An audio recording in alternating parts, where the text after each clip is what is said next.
Good morning, everyone. Welcome to today's presentation on protective coating requirements for OHTL foundations under SEC standards. I'm excited to share insights on how we ensure durability and corrosion resistance in challenging environments. Today, we'll explore key aspects like foundation preparation, coating selection, application techniques, and quality assurance measures. Let's get started and dive into how these standards help us build more reliable and long-lasting infrastructure. Let's talk about the purpose and importance of this topic. First, one of the main goals is to prevent corrosion of concrete and steel in foundations. Corrosion can seriously compromise the integrity of structures, so protecting these materials is crucial. Next, maintaining long-term structural reliability and safety is essential. By ensuring our structures stay solid over time, we help prevent potential failures that could be costly or even dangerous.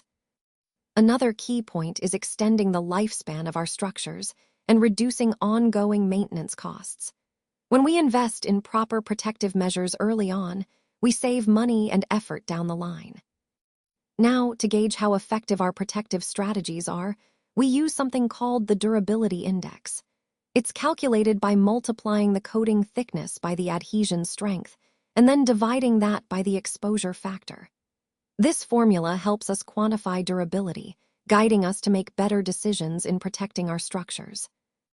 All of these points tie back to our overall goal, ensuring our structures are safe, reliable, and cost-effective throughout their lifespan. Now, let's take a look at the applicable SEC standards that guide our work on transmission line projects. First, we have TMS 1110, which specifically covers transmission line structures. This standard is crucial because it ensures that the structures we build are safe, reliable, and in line with industry best practices. Next, there's DMS 040001, focusing on steel structures and foundations. This standard helps us ensure the integrity and durability of the steel components that support our transmission lines. Moving on, we have CCS 040001, which pertains to concrete works for overhead transmission lines.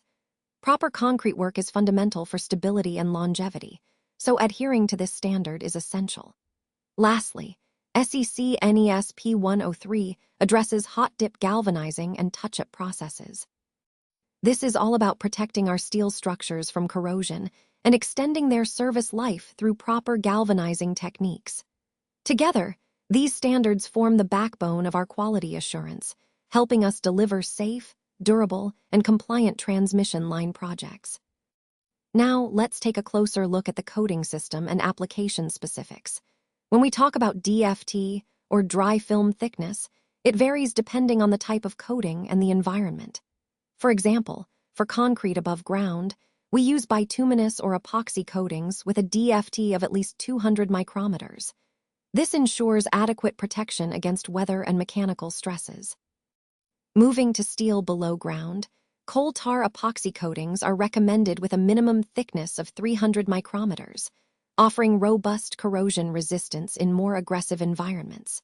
For steel above ground, Zinc-Epoxy combined with polyurethane coatings are typically applied at around 250 micrometers, providing a durable barrier and some flexibility. And for galvanized parts, hot-dip zinc coatings are generally applied at about 85 micrometers, mainly to protect and extend the lifespan of galvanized surfaces. Overall, understanding these specific thickness requirements helps us select the right coating system for each application, ensuring longevity and performance in different environments. Now, let's talk about the final steps to ensure a high-quality coating application.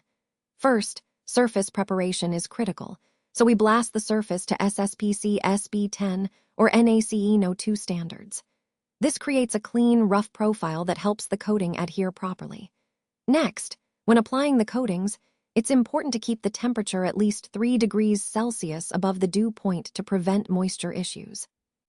After coating application, we measure the dry film thickness, or DFT, using calibrated gauges to ensure we meet the specified requirements. Then, we perform a holiday test, which checks for pinholes or discontinuities in the coating that could compromise its performance. This step is essential for quality assurance. Finally, all these procedures must be thoroughly documented through complete SEC QA/QC records.